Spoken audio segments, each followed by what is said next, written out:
Hello, I'm Jacqueline Morose, the director of the Literary Festival. Thank you so much for joining us today for our special Global Voices Festival, where we've had writers speaking from countries as far away as Ireland, Barbados, Dubai, and South Korea. Our festival benefits Succeed Together, a nonprofit based in Montclair that provides free educational services to underserved children. If you'd like to support our program, you can donate via the link in the chat.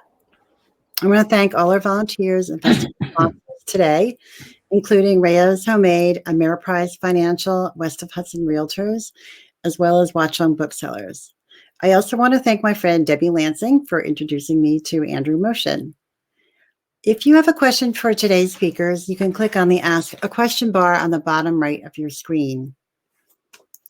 We are so honored to have as our next speakers two former poet laureates who will be speaking today for the first time in this country, I think, and especially since it's World Poetry Day, we're very excited. Billy Collins has been dubbed the most popular poet in America. He is famous for conversational, witty poems that welcome readers with humor, but often slip into quirky, tender, or profound observations on the everyday, reading and writing, and poetry itself.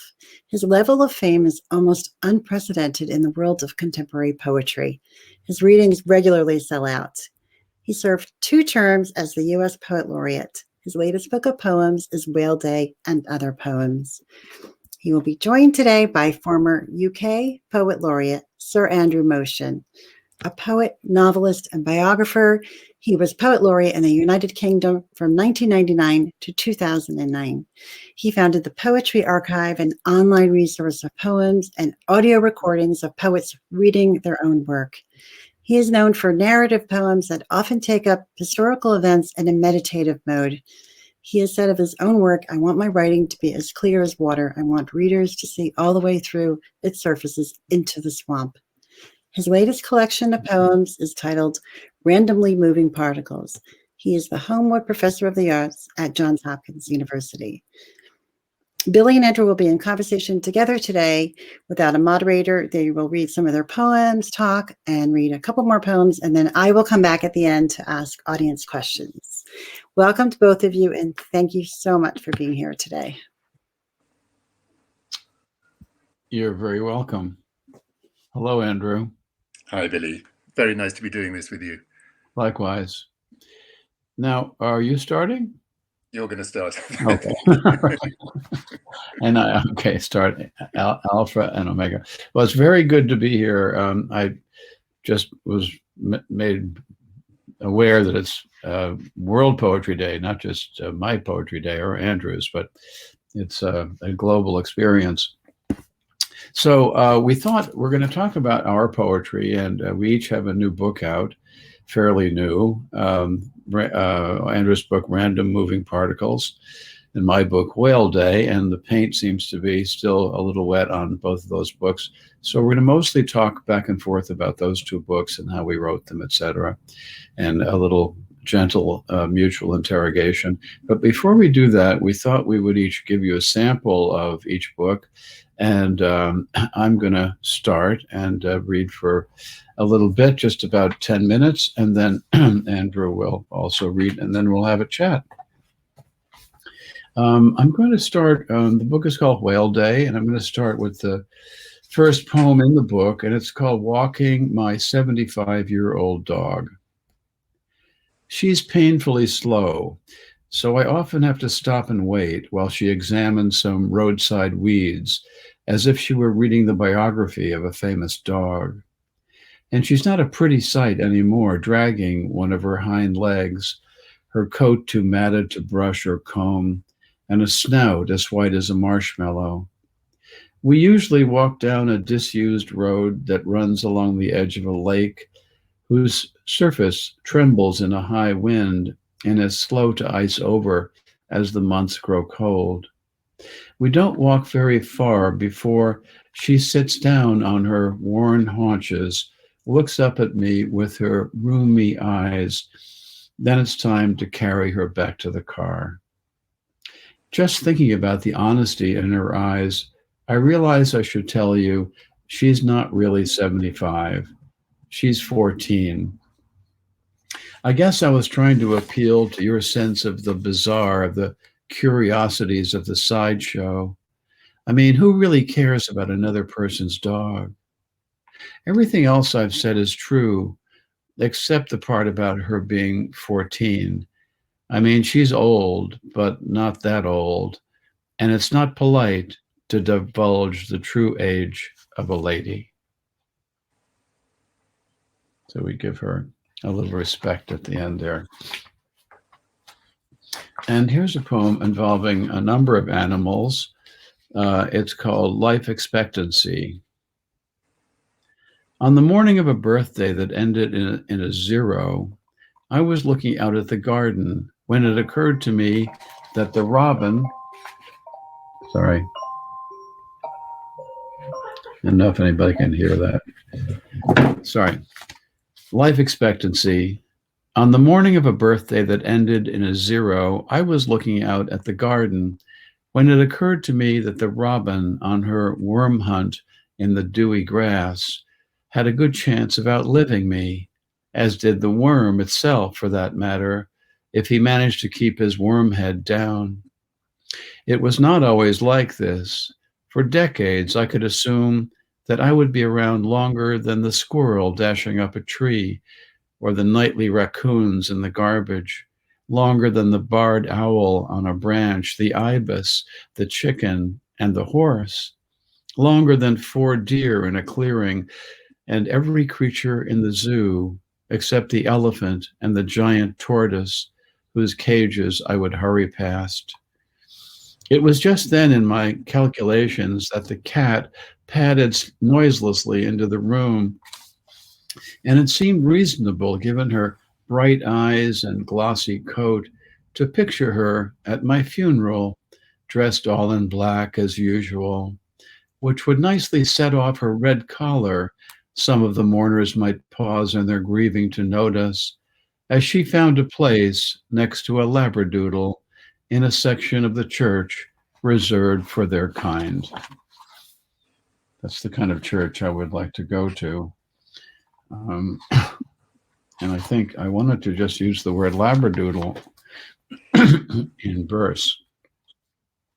And here's a sonnet called, I'll tell you how this got written.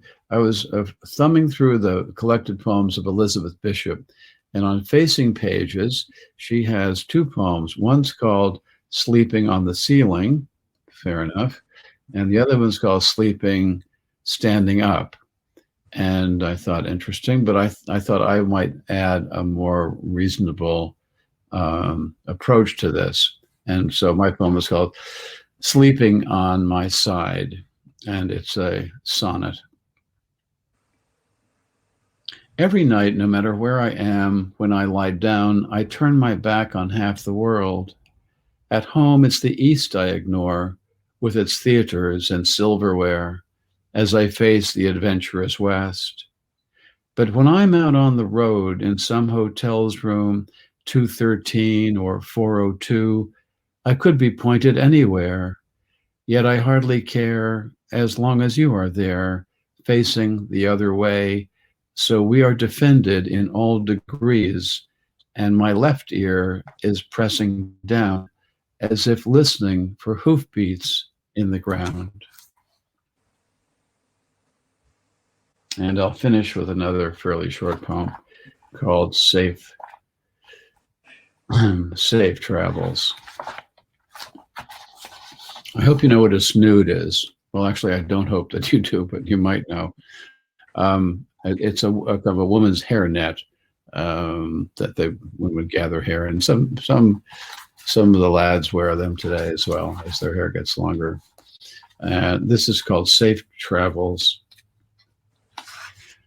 Every time Gulliver travels into another chapter of Gulliver's Travels, I marvel at how well traveled he is, despite his incurable gullibility. I don't enjoy traveling anymore myself because, for instance, I still don't know the difference between a bloke and a chap. And I'm embarrassed whenever I have to hold out a palm of loose coins to a cashier as if I were feeding a pigeon in the park. Like Proust, I see only trouble in store if I leave my room, which is not lined with cork, only sheets of wallpaper featuring orange flowers and little green vines.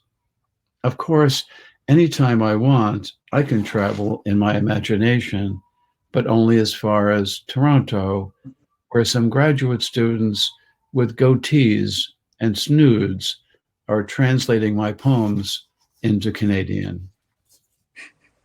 Thank you.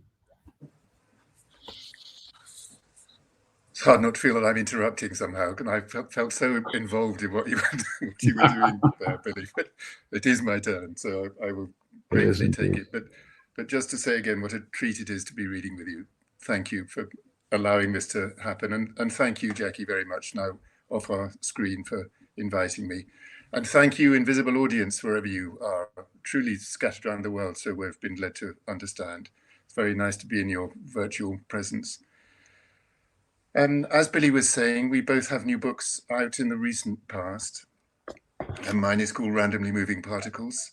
It has 5 poems in it, and you can guess from my saying that, or work out from my saying that, that several of them are long. In fact, 2 of them are long, which presents some practical difficulties for me in choosing what to read to you. But I hope that I'll come up with some solution to that problem that keeps you happy. I'm going to read the opening section of the title poem. One of the things that I wanted to think about while I was writing the book was what sort of stories we tell ourselves to get through our time, by which I both mean what the stories are in terms of incident, but also how we construct narratives. This title poem is written in a series of very short sections, fragments, randomly moving particles, in fact. But in each of the sections, various interests keep returning. There are passages about what it's like to leave one country and come and live in another, which, as you can tell from my accent, is something that I've done. I came to live in Baltimore 5 years ago when I left England and came to live here in the States to work at Johns Hopkins. So there's something about that, about homesickness, about missing people and so on. There's something in it too about how we occupy space, by which I mean the actual landmass that we occupy, how we live on the earth, but also about how we explore space in a wider sense. So that in each section, there's something about space travel. So you can keep your ears peeled for those. As I say, I'll just read the first section, which is 1, 2, 3, 4, 5 pages long. Randomly moving particles. That Christmas, I ran through fire in London, carrying my old father across my shoulders. My mother, too, she followed. You alive, alas, I could not bring. Flight attendants wear Santa hats, Rudolph ears, and keep straight faces during the emergency drills. In the easy weeping that arrives with high altitude, grief is not too powerful a word. I grieve for you in the life left behind, the existence diminishing. I hear the cirrus I fly through crackle like dry clay, and planets squealing on their pivots in deep space. I set my watch 5 hours behind.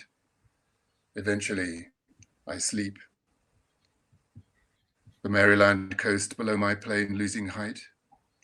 Pleasure boats in the miniature expensive harbors bearing white teeth in green mouths dropped open. Then suburbs working avenues into close-knit tweed. Leaves all fallen. Swimming pools glaring empty. Is changing to was. Bluntly reformed parts of speech. Noun being ocean now. Adjectives wide. And emails stacked in thin air, waiting for my phone to wake up as the facts of my life are occluded within my life. There is no river flowing. There is infinite block time and a decisive spotlight finger pointing now to this minute, now to another. Also there is jet lag, a clothes bag of soft grey linen filled with hammers dragged by their own weight down the marble brain. Baltimore Department of Transportation, what the fuck? Odd potholes maybe, but entire gravel trenches, really? Jiggly loose brick crossings, dolphin back tarmac humps, scoops, cobble runs, bare mud even, really? Downtown past the haunted high rises and blind eyes of Gotham Golgotha, scattering underground steam bursts, last gasps exhaling whatever trash Rat King snacks on beneath.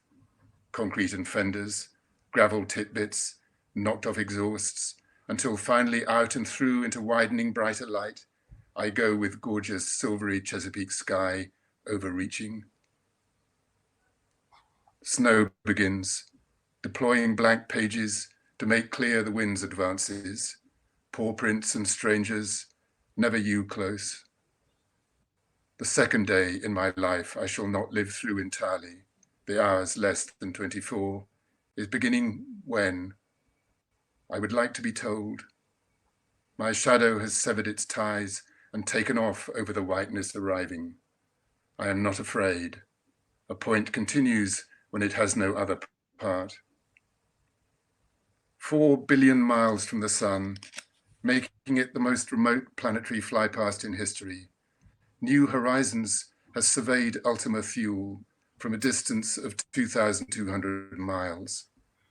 Its shape is a contact tree, which is to say, two touching bodies. It is a russet color, caused by the exposure of hydromolecules to sunlight over millions of years. Originally an agglomeration of pebbles, it coalesced into successively larger bodies until only two remained.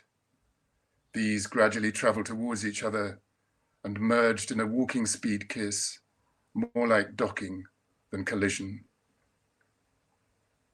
When my sleep begins, I find myself at the front gate, watching shadows fold down into a car and drive off. Breath mist on the windows, a phantom of exhaust, childish liquid dribble I could have used to follow. Instead, I take myself inside and lean on a doorback in the new and weirdly high definition of time in solitary. The pathos of a dumped umbrella, still sparky with rain. Grey daylight in the apartment becoming a block of ice, trimmed and polished to fill the same exact dimensions. With so much malice in natural law, such purposive hurt in the life of inanimate things, I had half expected to turn to the Atlantic sky passing and see you, miles below me, like a drowned woman in a well, endlessly the same, endlessly falling. So there we are. That's the first part of that. Well, that leaves so much to wonder about, as it has a narrative suggestiveness that a story is ongoing, and we are not to analyze this too heavily, but there are stop points, local stops along this narrative journey, and we are getting into some of them. But like a great television series, you just want to hear more than the next part. That's very nice. Forgive the analogy. Well, Andrew, we can talk about. Go ahead. Sorry.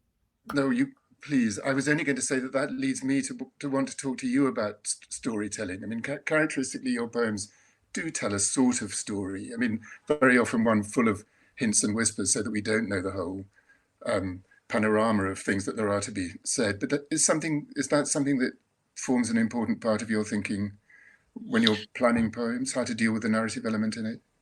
Well, no, I don't think so. I don't really think narratively. I think of the poem as kind of an arena, a chalk circle, a closed circuit, if you will. I mean, it kind of refers to the things of the world, but I think the activity, once the poem gets underway, is self-enclosed, and so it's a field of verbal play or investigation. Right. But I never think of it as having the kind of character or situational reality that would suggest anything beyond that, so that you wouldn't think after the last panel of a Popeye cartoon, you wouldn't wonder, well, what's Popeye doing now? Right. But I think and also my focus is, I don't think I could put together such a thing as something like your book, that has so many moving parts, so many tones, and also there is such an array of you could say verbal forms, but it might be simpler to say just kinds of arrangements of words on the page. I mean, you're using shape after shape. It changes 3 or 4 to a page maybe, whereas what I create are just rectangles. They're just basically one. Nothing wrong with that in your case. They look like a door or a window, depending on how good the poem is. Yeah, I think that's a very interesting thought to have. It's certainly true that writing Randomly Moving Particles, I was deliberately asking myself to vary rhythmical patterns in the poem, because I wanted to try and catch the same sort of thing that I feel happens in my own head, and I dare say in most other people's as well. As a stream of consciousness pours through it, our minds do move at different speeds, invoking different sorts of ideas in the process, of course. But anyway, moving away from that, I strongly suspect that Jackie has really brought us together because we both have laureateship in our pasts. Perhaps we can talk a little bit about that for a minute. Can you remind me what formal requirements, if any, there were for you when you worked as laureate here in the US, or were there no requirements of that kind? Will you allow me to answer that anecdotally? Yes, of course. Because all the better. The first time we met, I believe, at least privately, was we went to dinner, the two of us, in London. I forget the name of the restaurant. You were poet laureate then, and so was I. That's right. And so we had the two UK, USA poets laureate at the table. We tried at first to think of, has this ever happened to in the past? And we couldn't. I don't know if we tried hard or not hard enough, but we couldn't think of another example where the two poets laureate were together. So we quickly agreed, without further research, that this was a unique historical moment, right, and ordered even better wine than we were drinking. So it was very celebratory. And in that conversation, of course, we traded information about what's it like to be the laureate in either country, and the antiquity of the British, I think, is the first poet laureate was that Dryden? It was John Dryden, yeah. Yeah, it was, I think, about 350 years ago. Yeah, and yours is a lifetime achievement until you came along, right? And ours is every 2 years. So we will pass you very quickly. Yes. We'll have more poets laureate than you, because we're Americans and we travel at a higher level of speed. Yes. But what we came out of that was, I think, was the fact that you had written a number of occasional poems, as you're a member of the royal household, I believe, and your duty is to record in verse occasions that would be stored in the national memory before television recording and all that. And where the poet laureate in America does not have that task. And so at the end of the dinner, I think I said, but I probably made this up because I've been telling it so often. I think I said, Andrew, seems the difference is that the British poet laureate writes a lot of occasional poems, and the American poet laureate just writes occasionally. Yes, that's about right. I think that was about it. But you give me your version of what your laureateship, your understanding. Well, there is no form. Nobody arrives with a stiff card on a silver tray at your front door after you've been appointed poet laureate and says, "Darn." I'm sorry to tell you, these are the formal requirements. But there is certainly a very well attested expectation that you will write poems, that the laureate will write poems about significant events in the national calendar. Those are the sort of poems that I must say a poet might write about it anyway. So I can remember, for instance, quite soon after I was appointed, there was an appalling train crash on the Oxford into London line, a line I knew very well, and a lot of people were killed. And that's exactly the sort of thing that I might well have written something about anyway, and I did write about it wearing my laureate hat, so to speak. More difficult to write about, and perhaps this isn't something we should go into too deeply here, but everybody will have their own understanding of what I'm saying, I've no doubt. More difficult to write about are the poems about events in the royal calendar. I did find it during my 10 years as laureate, and you're right to say that I asked to do it for 10 years because it seemed to me that that might make it more like a job, and that people occupying the position would do it more energetically. But during that 10 years, I had not very much to do with most members of the royal family, and to write poems about people that you don't know, and people that you come across in a rather sort of strange relationship, the Queen herself, for instance, very occasionally, those are difficult. So there are aspects to the version of to the UK version of the job which are tricky to handle, I think. Having said all that, I really interpreted it as an opportunity to do things for poetry. So I endlessly visited schools and talked about poems, and I set up the Poetry Archive, which we might talk about in a moment. So there is quite a sort of substantial material difference between the two posts in that respect, I think.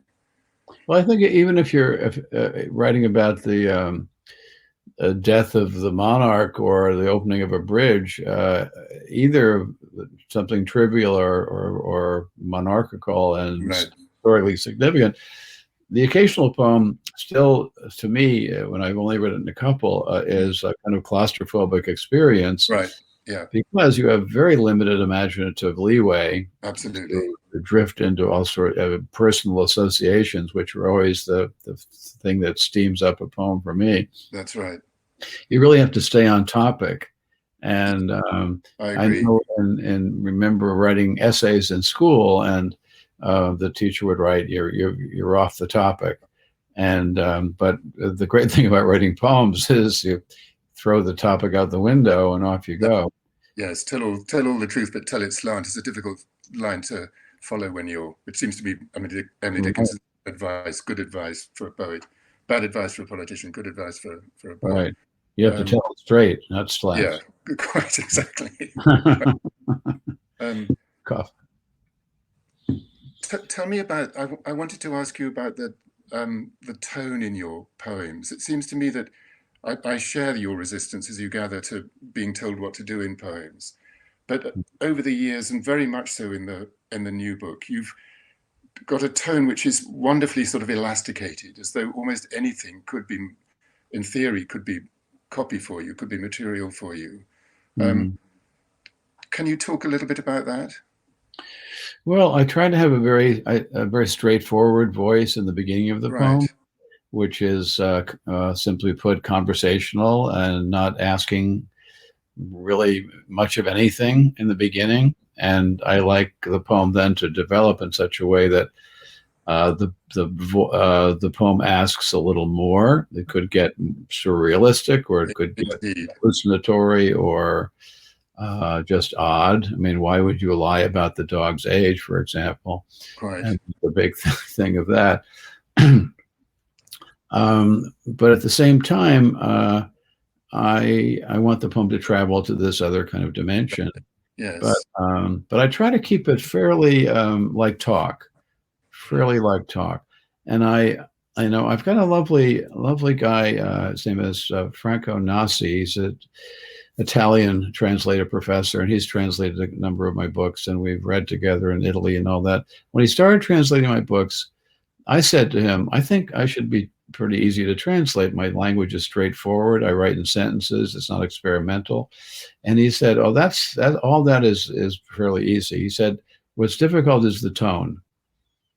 And he said, Italian poetry is sort of up here. Right.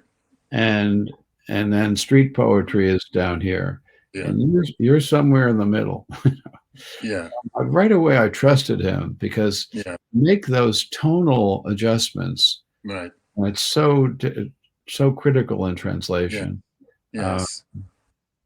Given everything that you've said there, which I find very sympathetic, I must say, it sort of follows, doesn't it, that to read your poems aloud is a very natural thing to do.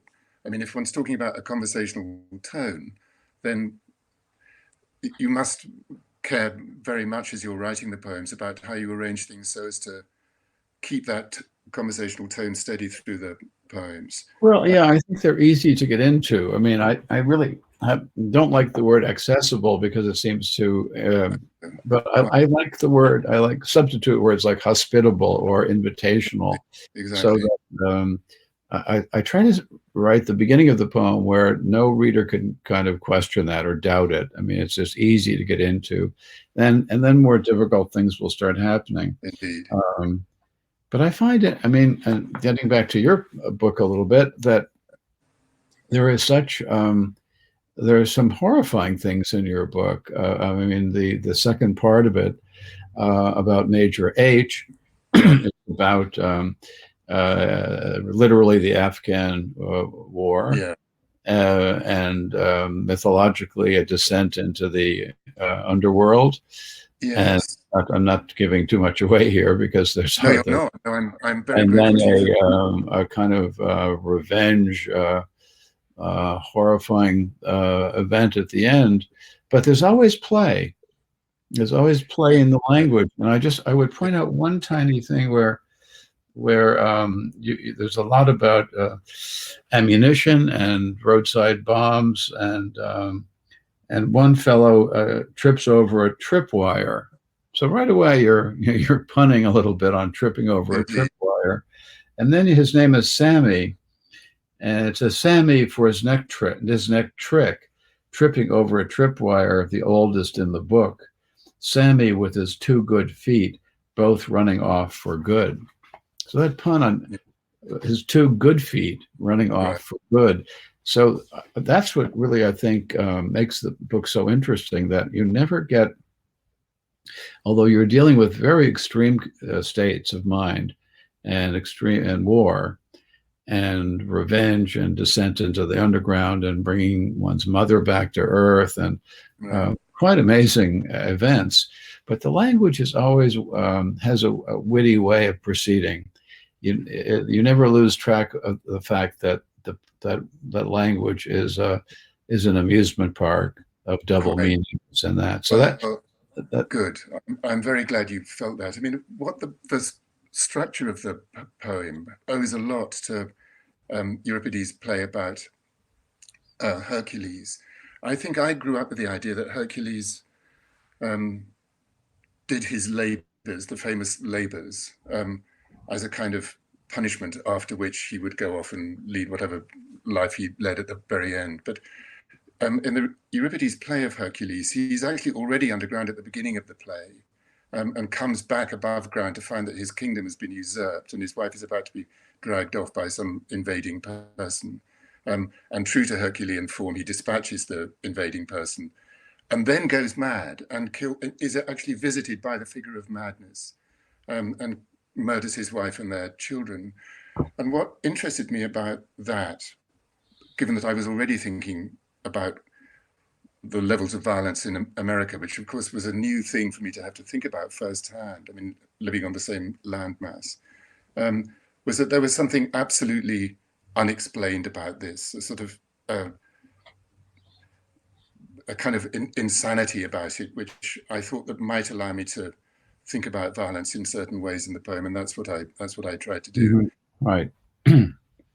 I married it up to a story of in my childhood, notorious murder story that took place down the road from where I grew up in the East Anglian countryside. So it's a sort of mishmash of very ancient things and comparatively new things, dedicated to the idea of trying to think about violence, its randomness, and whatever extent it might be explicable.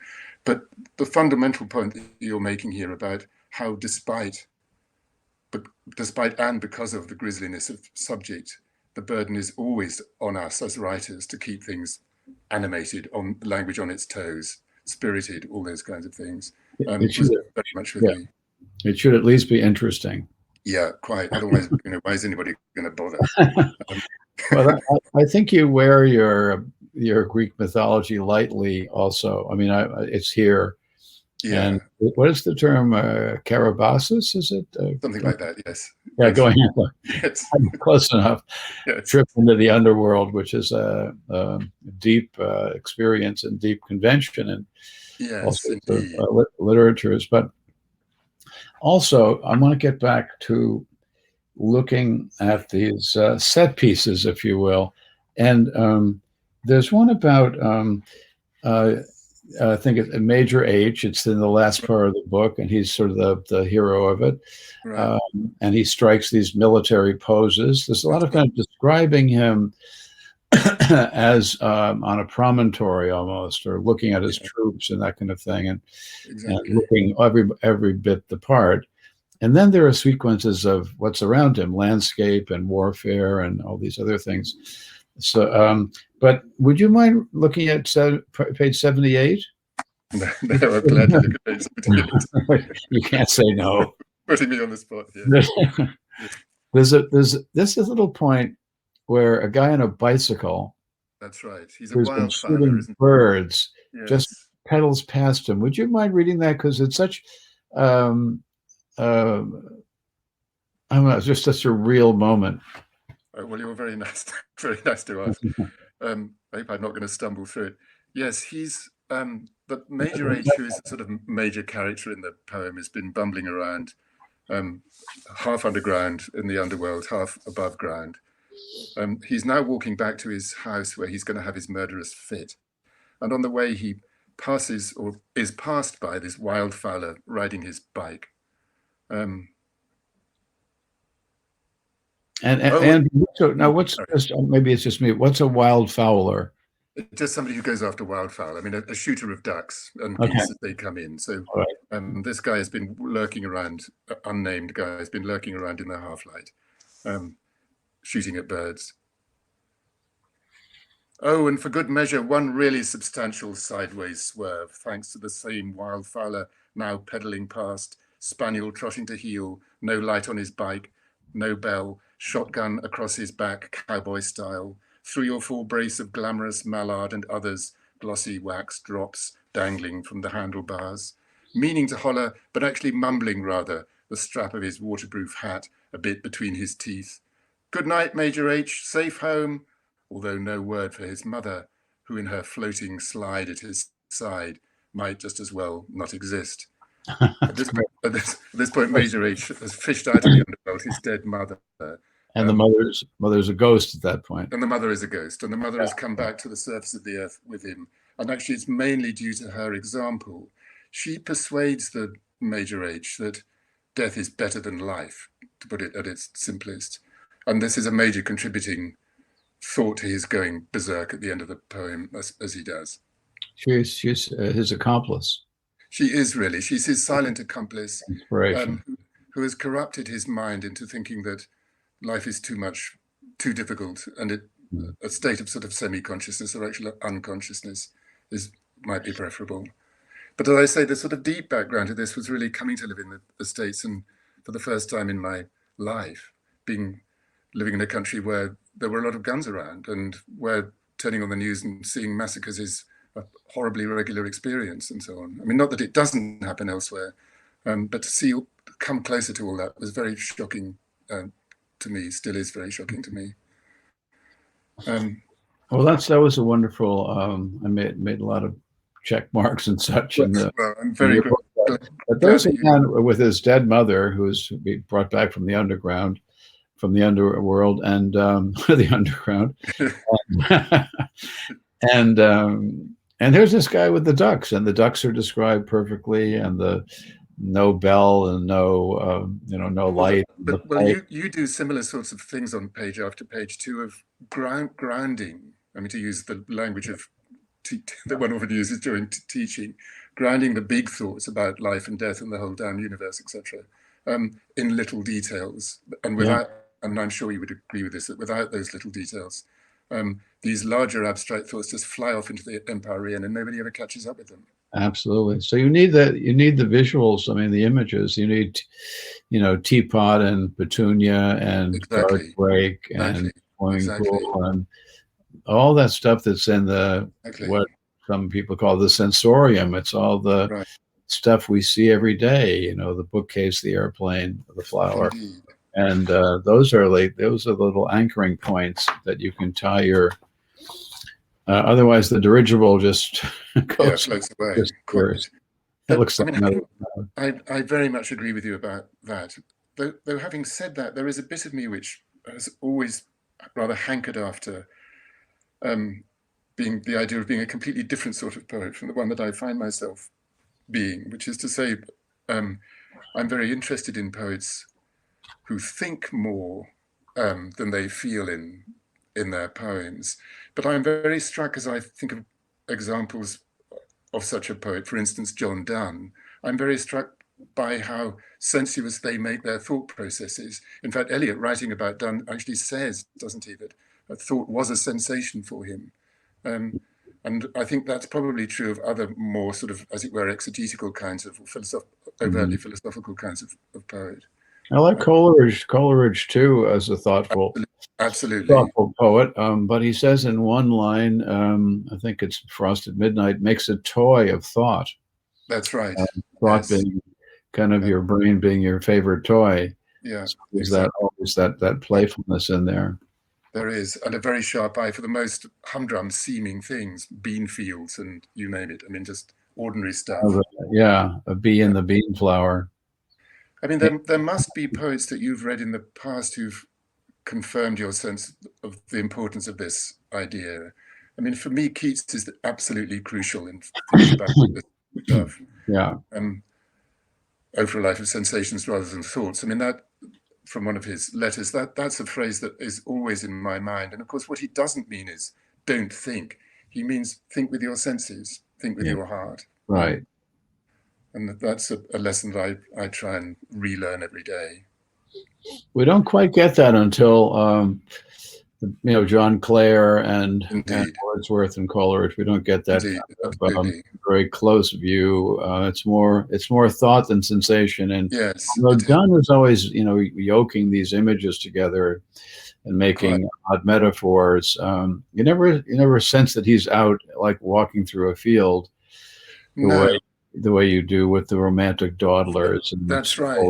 No, I think the romantics really invent going for a walk in poems. Well, they do. I mean, they say that the way we watch television, they went for walks. Absolutely. And talk about binge walking too. I mean, they go for very long walks. I'm just reading that Jonathan Bates biography called Radical Wordsworth. And he says that Wordsworth's probably walked 200,000 miles. It's quite a thought, that, isn't it? Yeah. And I think that's a kind of conservative estimate. I mean, he just walked endlessly and wrote while he walked. And that makes a lot of sense to me too. I mean, however sophisticated we might manage to make our conversations about poetry, I've always felt at heart it's an extremely primitive and simple thing. It's about pulse and heartbeat and rhythm and all those things. Right. Like tapping your foot, taking a walk. Absolutely. And feeling something unfinished in yourself that you hope to be able to complete by writing it down and never quite do. So then you have to have another go. Right. And that's and suddenly it's your life. What you've already written. It's not only that I don't have any interest in the poems I've written. I mean, I read some a minute ago, and I'm happy. I was fine to read them, but you always know the next one might be the really good. Absolutely. One. Otherwise, you're just going to sit around and listen to your own records if you're a musician. Yes, indeed. Never create anymore. Indeed. Well, look, Billy, I'm looking at the clock here in the corner of my screen, and we promised Jackie that we'd read something before we. But I already have read a second little thing, thanks to you. So why don't you read something else, and then we can deal with some questions and try and give them some answers. Okay. Let's see. Well, I'll just read. I've got a little thing here.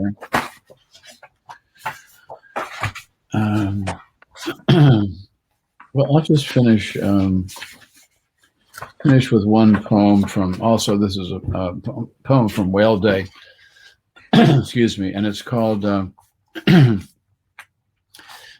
It takes place in Mexico, and it's called the Symphony Orchestra of San Miguel de Allende. The symphony orchestra of San Miguel de Allende is not made up of the usual instruments. Instead of brass, strings, and woodwinds, there are church bells, roosters, doves, and barking dogs, all of which predate the horn, the violin, and the oboe, notably the rooster, who crowed even before the time of Christ. The orchestra plays all day and into the night, but the music is mostly alive in the early morning, when much of the audience is half asleep and not distracted by their jobs and errands as they will be later in the day. At first, as I listened from my canopied bed, it sounded like a jumble of noise until I imagined a gigantic score written centuries ago by the Mozart of Mexico, the genius who decided those dogs should come in just after the 32 gongs of a solemn bell, who had the doves modulate into an adagio, and who added a rest here and there where the roosters should pause, but not for long. Are we not seekers of order, I thought, as when we follow the lines in our palms or connect the dots of the stars to form a bear in the sky? So before rising from our slumberous beds, why not listen a little longer to this composition for dogs, roosters, doves, and bells? The dogs are barking to be fed. The roosters are beckoning us to the hen house where 3 eggs are still warm in the straw. But the doves are mourning our awful losses, and the bells are there to remind us of God. Very good, very good. Thank you. Now, is Jackie, I think, is going to reappear. There she is. Where's Jackie right now? Right on schedule. Well, thank you so much. I can listen to you both all day. I thought I would start with my question, because I get to ask the question. So should people memorize poems, and if so, why? And I think, Billy, you have an anecdote about this. Well, they should do what they want, basically. I'm a libertarian, but I think there are advantages to memorizing a poem. I usually have my students when I taught, I had students memorize a poem. The thinking on my part was, if they forget everything else, they'll at least have this poem. And so the little anecdote was, I'm on the subway. I taught in the City University of New York for most of my life, and I was on the subway one day, and a guy was looking at me, which you're not supposed to do in the subway, but he came over and announced that he was a student of mine, former student. He'd become an oncologist working at the hospital. And he said, you made us, like he was accusing me, you made us recite a poem, and I have one still.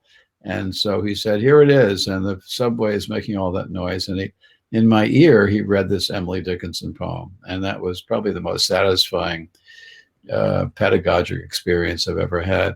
When I would ask students to memorize a poem, and this is true of anyone, I think, even when Andrew, if he does that, they groan. They don't want to, they have to do it themselves, for one thing. And students like to work together.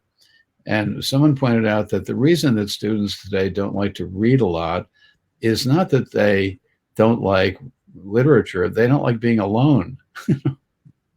and you really have to be alone to memorize. So, but when they memorized a poem and had it inside them, they would bang on my office door, and they couldn't wait to recite it. And there's actually a thrill to carrying inside you this new companion, this new thing that also is good for if you're having an MRI, or if you're spending a night in jail or waiting for a bus for a long time. You're not alone. You have your poem. So it's good for you. Yeah, I deeply agree with all that. When I set up the Poetry Archive during my laureate life, as a kind of sidebar to it, I did also set up a thing called Poetry by Heart, which was an invitation to school children around the UK to take part in a competition. I know that there is a similar thing here in the US. And although, like Billy, I don't exactly want to go around the world telling people how to behave and what to do, I nevertheless do also, like Billy, feel very strongly that having these, because it's my own experience, that having these things not by rote but by heart inside us throughout our lives is of sort of immeasurable worth, not only because of the thing itself, but because the thing changes very interestingly as we get older around it. So in that sense, it's never quite the same poem. It deepens. Some of them wear out, it has to be said. The less good ones wear out. But if it's any good, it will deepen and broaden and become more and more interesting and valuable to us. And also in a sort of choral-like way, attract layers of extra meaning as it travels with us through our own experience. So, and here I'm going to start mixing my metaphors. I think for young people especially, to be encouraged to learn things by heart, not by rote, as I keep saying, but by heart, is really like inviting them to lay down gold bars inside themselves, that this is treasure that they can take with them throughout their lives. I love that. I'm going to ask one more of my own questions. Andrew, you mentioned the poetry archives. Can you talk about that? And also, is it important to hear poets read their own work out loud? Yes, I can, and yes, I most emphatically do think it's important. In fact, yes, I do think it's important, which is why I set up the Poetry Archive. The Poetry Archive probably would not have happened, or at least I wouldn't have done it. Somebody would have done it, but I wouldn't have done it, had my time as laureate not more or less exactly coincided with the beginning of the internet. And it immediately seemed to me, as soon as the internet started to happen and disclose what kind of thing it was, that this was ideally suited to poems. So a friend called Richard Carrington, and I got a bit of money out of the government, sort of by my going into various offices and saying, I'm the poet laureate, you've got to help me, which was a good thing to be able to do. And they did. This is Tony Blair's first government. And we set up this online thing, recorded lots of poets, paid them for making the recordings, completely international, got all publishers, and this was the tricky bit, to agree to the idea that having the selection of their poems being read by their poets was not going to screw up their book sales, but might actually enhance them, and it has. So that's the basic idea. And there are now something like 500 recordings on the site. It's read by, listened to by, something like 1 million people every 2 months or something. I mean, the figures are absolutely enormous. These recordings are surrounded by friendly but serious advice, help about poems, aimed mainly at students and teachers, but I hope written in a way that would allow anybody to tune into it. So it's something that filled a part of my life in a very interesting way for quite a long time. I'm much less directly involved in it now, though still closely involved. And I think that as somebody who, and I think Billy would probably say the same, who believes that whatever meaning a poem has, that meaning depends as much on the noise that the poem makes as it does on whatever the meaning the words have when we see them written down on a page. As somebody who believes that, it was the right thing for me to do. And so that's free, the website, anyone can go on. It's completely free, yes. As soon as everybody logs off from us, they must scurry along and tune in. Definitely. I can attest to the fact that people do like to hear poems and the words of the poet. Just a couple of years ago at the 92nd Street Y, I directed something called The Listening Room, and they gave me access to all the recordings, right back to Dylan Thomas and before, when they were recording in the 50s at the 92nd Street Y.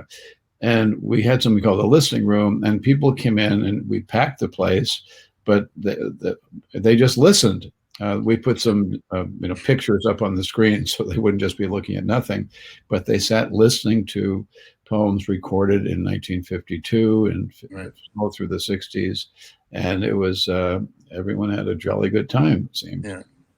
I wish people had done it in a more consistent way early on. I mean, the earliest recordings that we have of any poets are I think the very first surviving recording that we have is of Robert Browning reading. He forgets his poem. Damn it, he says. I've forgotten me verses. Halfway, halfway through his poem. And then the more famous recording of Tennyson reading, among other things, a bit of The Charge of the Light Brigade. But if that was happening in the very late 1880s, think what a pity it is that we don't have a recording of Lawrence or Hardy or Charlotte Mew or Wilfred Owen or any of these people who could have been recorded. The gear was there. It's a great pity. Partly because we want to hear what their voices were like, how accented were their voices. Tennyson's voice is very accented. You can hear the Lincolnshire in him. Partly because it's always interesting to hear how poets pause when they're reading, I think, how much space they create for the poem. And partly, of course, at a level of understanding to see where they put their emphasis and so on. Be nice to hear Keats's Cockney. God, wouldn't it? I would give my eye to Keats reading. It's a Nightingale. Well, it probably was like that. Yeah. And actually, just apropos that, I mean, if we think of, for instance, the sonnet on Chapman's Homer being a poem which is in a sense about being an outsider hungry to join in, we get that reading the poem, but we also would feel it much more sort of viscerally, I think, if we could hear him say, "Much of our travel in the realms of gold," which is probably roughly what it did sound like. Right. Because then we'd really hear how keen he was to kind of get somewhere where he'd different than where he'd been born. This is a question from Elizabeth for Andrew. Did moving to the United States change your writing in any way? And then she says, or maybe for both of you, does local landscape and people influence your poetry? And if so, how do you make it universal? Well, I mean, it's an enormous question, the one about the effect that moving here had on me. And thank you very much for it. I came here partly because I wanted to stand under the great kind of Niagaran deluge of American poetry and see what difference it made to me. And I think it has made a big difference to me. I feel liberated by it, freer than I ever felt before to explore new ways of writing and so on. But at the same time, old habits die very hard if they die at all. And one of my habits is to try and get at whatever it is I'm thinking about through thinking about landscape. So I think a great deal about my immediate circumstances in Baltimore, and I go out and about in Maryland a great deal too. And I've written quite a lot of stuff about the beautiful Maryland landscape that is within easy reach here, both for its own sake and also, as Billy was implying, and other things he was saying earlier, because there is always some metaphorical value in these things. Billy, do you want to say? Well, I've lived in New York most of my life, in and around there, and I live in Florida now. So, I mean, I used to have a lot of stone walls in my poems, and I don't know, swallows, and now I have palm trees and herons. Yes. But I mean, you use what you have around you. We had a bird in the front yard yesterday morning, a white heron. I mean, in New York, if you saw that, you would have called the Audubon Society or the police or something. Mm. Very odd getting used to these odd looking birds. It's a very interesting thought, that, isn't it? I was very struck when I came here. My wife and I went out to Chincoteague one day and walked around down there. Mm. And at some point we walked across a field, and there were thousands of redwing in this field, which sprang up as we walked through. I'd never seen redwing before. We don't have them in the UK. And I thought how odd it was to listen to these birds and listen to their sound and not feel any sort of association with it. Right. I hear a blackbird sing, my head fills with memories. But when I hear a redwing do its number, there's nothing. And there's beginning to be now, because I'm beginning to have American memories. But before I came here, of course, there weren't any. You can't fake your landscape. You have to use your own landscape. Aldous Huxley wrote an article called "Wordsworth in the Tropics," imagining what would it be if Wordsworth were born in Barbados or somewhere. Yes, quite. That would be nature to us. You know? Quite. Sorry, go ahead. I was just going to say, perhaps not walking so far, because you just walk off the edge. Hi, Billy and Andrew. Adrian Mitchell argued that most people ignore most poetry because most poetry ignores most people. Yet poetry today has never been more diverse, and still most people ignore it or aren't reached. Why do you think that is? Do you think the poetry world prefers it that way? Well, that's a big question. I don't know. I just know, it's the fault of it's a mutual guilt on the part of people who don't read poetry and poets who write poetry that's unreadable. So, I mean, there's two reasons right there. I don't think everyone needs to read poetry, even as poet laureate.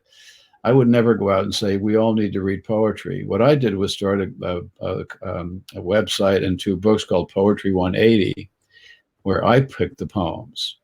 Sorry to be this poetry dictator, but I'm not saying go out and read all poems. I'm saying read these poems. These are the poems I like and I think are good and I think you'll enjoy. Also, you need training to read poetry. People say, I don't understand the poems in the New Yorker or whatever. Well, what other poems do you read? Where do you come across poetry? Oh, just in the New Yorker. Reading prose will not prepare you to read good poetry. It's a skill, and it's a skill in itself. It's not hard to learn, but there's some learning involved. So I don't think it comes naturally to everybody. So I don't want everyone to listen to jazz or bebop either. I'd rather just a limited number of people listen to bebop music. It makes it more special. Yeah, I very much go along with that. I think my feeling in laureate days was that I certainly didn't want to go around the world, around my country, strong-arming people into reading poems, but I did want to do whatever I could to give them a clear run at it, and perhaps get rid of some of the obstacles which had been put in their way. So certain obstacles in schools. I mean, Right. we could get this in quite a detailed way, but I think everybody will know what I mean by that. Though actually, having said all that, as Billy's implying, the picture is actually quite mixed about audience, because while it's true that there are far fewer places than there used to be for getting poems reviewed in newspapers, which are themselves fewer and far between, and books pages are shriveling up to the left and right of us. Maybe less on the radio than there used to be, I don't know, but possibly that. At the same time, the internet and its associated things and readings, and a breakdown, thank God, of the old barriers that used to exist between kinds of poetry, has allowed, if you look at it from a certain point of view, more people to be reading it now than were before. I mean, before the invention of the internet, well, back to the Poetry Archive, before the Poetry Archive came along, the average sales of a book of poems in the UK anyway was pathetically small. I mean, a few hundred copies. It probably isn't much greater than that now. But if there are 2 million people every few months listening to poems on the Poetry Archive, then that's more people than have been listening to poetry than ever before in the history of the human race. So you can pick your story about this, I think, to a certain extent. We talked about this before, but I was wondering if you've seen more interest in poetry among young people after Amanda Gorman read her poem at the inauguration. Well, I don't spend much time around people younger than my students, so I'm not sure. But, well, I met your students. But actually, like my students, I felt that was a perfectly chosen person who delivered the absolutely perfect poem for the occasion, spot on, complete bullseye. Whether it will translate into other sort of proliferations of poetry remains to be seen, but it certainly allowed everybody to see who tuned in, and that was thousands and thousands of people, that poetry could, in a beautiful, meaningful, important way, be part of the great sort of babel of noise that is part of that makes up our daily existence. She was really styling. You got to say that. Yeah. And she a lot of the previous inaugural poets, and I admire a lot of them.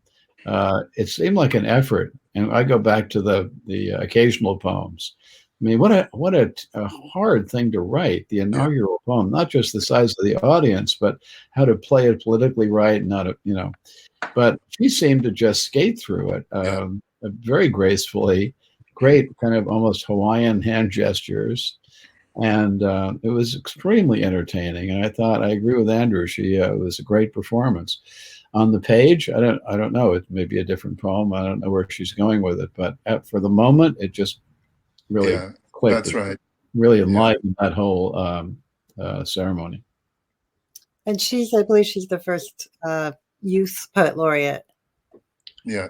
In the U.S. She's the youth poet laureate. Yeah, she'll do a lot of good. I mean, I'm sure she is doing a lot of good in that role already, but she can only go on doing more good in that role. I think it seems to me a very, very good appointment.